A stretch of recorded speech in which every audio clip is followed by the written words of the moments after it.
来看，总统府公布讲，明仔载早起要邀请在野党的领袖来进行国安简报，国防部、佮外交部、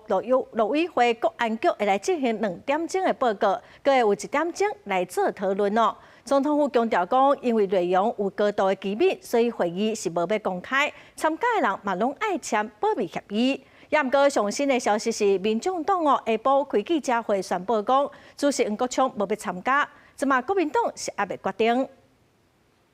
总统府公布18要邀请在野政党的领袖进行国安简报的流程，赖总统会专程参与，并且由国防部、外交部、陆委会、国安局进行每2点钟的报告，也规划1点钟的综合讨论时间，希望互朝野坦白真心的交换意见。然后府方也强调，因为内容牵连到高度的机密，会议会专程关门进行。 参与者也爱签保密协议，不过若要定赢也未讲，敢要出席。前半个小时公开总统讲话嘛，后来全部闭门，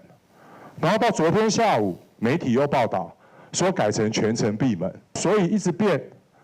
来变去，搞得我非常的乱。下午会更完整的说明啊。国民党秘书长黄建庭向平面媒体表示，拜日透早已经搁再敲电话予总统府秘书长潘明安，提出2点的诉求。 希望前半点钟会当予3党的主席公开表达立场甲期待，也有4个机构简报的部分，敢会当搁精准简化，应该要有充分对谈的时间。若无符合在野的期待，对此潘明安承诺会搁再回应。这个明显的是鸿门宴嘛，在野党领袖几乎听2个小时的疲劳轰炸，最后1个小时要 open the door。